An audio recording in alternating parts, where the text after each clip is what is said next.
Когда летом 2022 года формировались первые добровольческие батальоны Татарстана Олга и Тимир для отправки в зону специальной военной операции, на фронт уходили убежденные люди. Многие тогда говорили нам, что идут не за длинным рулем, а во имя спасения братского украинского народа на защиту Родины. В большинстве своем это были взрослые семейные мужчины, у которых были дети. Многие из них имели хорошую работу, а кто-то серьезно занимался бизнесом. Деньги для них были не главные. И сегодня наши татарстанские мужчины, которые не привыкли прятаться за чужие спины, поняв всю серьезность ситуации, записываются добровольцами в зону СВО. О героях в нашем следующем репортаже.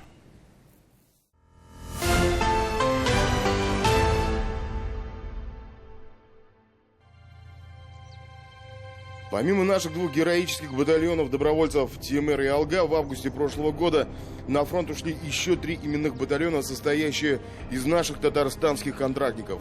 Стрелки, танкисты и артиллеристы образовали боевой полк, который сегодня теснит ВСУ на одном из ответственных участков фронта.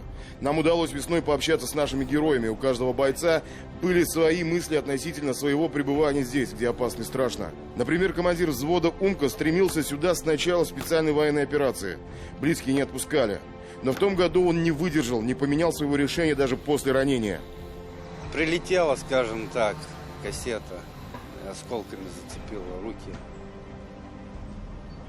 Нормально. Не ложился ничего, я говорю, я ложиться не буду, госпитализироваться, мне это не надо. Я говорю, я с ребятами до последнего. Командир танка «Чебан» последовал за отцом, который ушел годом ранее в зону СВО. Дед тоже служил, тоже командир танка, так же, как и я. Служил он в Таджикистане, в советской армии. Обратная ситуация в семье оператора противотанкового отделения с позывным «Джаз». Старший сын заканчивает военное училище, туда же собирается поступать младший. Возрастной Джаз пошел по стопам своих сыновей. Надо победить, чтобы... это все-таки, я считаю, в первую очередь, это война против сатанизма. Не остановили в том году увещевания родителей и штурмовика группы батальона, стремящегося вперед с позывным «Галстук». Имея хорошую работу, потому что крутой электрик, он, тем не менее, ушел на фронт, потому что было стыдно отсиживаться в тылу. «Кто, если не мы?» — сказал он.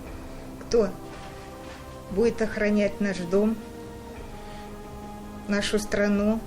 В данный момент штурмуем, берем блиндажи, 8 боевых выходов. Тут пока все хорошо. Железные парни из железного батальона 2 года назад руководствовались одной мыслью – не допустить врага на территорию своего дома. Постоянно это по новостям показывали, то, что дети страдают, то, что жители страдают, тем более жители Донбасса нам доверились, остались на нашей стороне, и хотелось помочь им. Первый раз приходил по контракту. Во второй в рамках мобилизации пришел опять же добровольно на фронт командир гаубичной артиллерийской батареи с позывным «Вагран». Я видел, что такое и как это было. Я понимаю то, что сейчас помощь каждого человека, мужчины, здесь требуется. И от помощи каждого бойца, вновь прибывшего даже, мы приближаем победу над фашизмом. И сегодня формирующееся новое боевое татарстанское подразделение под названием «Батыр» уходит пока для обучения первые 100 человек. Наши парни уходят на фронт, дабы быть сопричастными великой истории новой России. России с новыми старыми землями, 30 лет находящимися под сапогом с Запада, с новыми идеями, с новыми планами. Решил пойти добровольцем, потому что, как всегда говорю, кто кроме нас. То есть пока есть мы такие добровольцы, будет все хорошо, спокойно в стране. Если мы их там сегодня не остановим, завтра они придут в наш дом. И это однозначно. Они не остановятся, это по-любому. Поэтому, наверное, пора людям все-таки проснуться уже и понять, что война-то она на пороге. Наша республика, как флагман, находящийся всегда на передовой реализации всех государственных проектов, и здесь не отстает от заданной себе же высокой планки. Сегодня добровольцы могут не переживать за мотивирующую финансовую составляющую своих желаний защищать Родину. 195 тысяч от Министерства обороны за подписание контракта, 505 тысяч выплачивает ДСАФ от правительства республики и 200 тысяч выплачивает от мэрии города. Татарстан в плане мотивации героев своих ценит достойно. 900 тысяч рублей единовременной выплаты, льготы для всей семьи военнослужащего, возможность получить гражданство по упрощенной схеме для граждан других стран. А, например, наши соседние регионы Ульяновск, Удмуртия, Оренбург, помимо положенных министерских выплат, готовы выделить от 50 до 105 тысяч рублей. Более или менее достойные выплаты единовременно добровольцам готовы осуществить в Башкирии, это 600 тысяч рублей, и в Самарской области 800. Столица, Москва, в плане единовременных выплат сэкономила, ограничившись федеральными единоразовыми выплатами 195 тысяч рублей. Но готова выплачивать ежемесячно по 50 тысяч рублей к ежемесячным федеральным выплатам из своего бюджета. Плюс определенную сумму должна выплачивать организация, в которой до подписания контракта работал доброволец. Судя по буклетам, ежемесячное жалование должно достигнуть до 400 тысяч рублей. Московская область, как ни странно, недалеко ушла от регионов. 200 тысяч рублей губернаторские выплаты, 605 тысяч из специального фонда Московской области и федеральные 195 тысяч рублей, что в сумме составляет 1 миллион. Северная столица Санкт-Петербург готова при подписании контракта к федеральной выплате из своего регионального бюджета добавить до 950 тысяч рублей.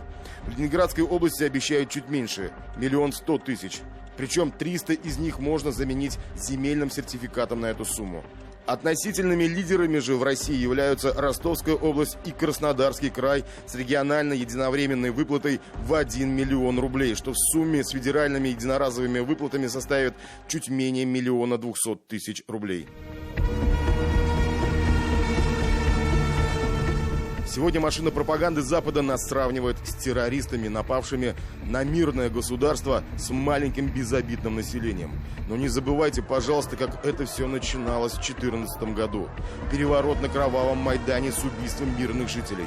8 лет бомбежки Донбасса, накачивание оружием и обучение сил ВСУ, совместное учение войск НАТО и Украины с отрабатыванием имитации пуска крылатых ракет по территории нашей страны, активизация в несколько сотен раз работы артиллерии в последнюю неделю февраля 2022 года по территории Луганской и Донецкой народных республик, угроза создания ядерного оружия.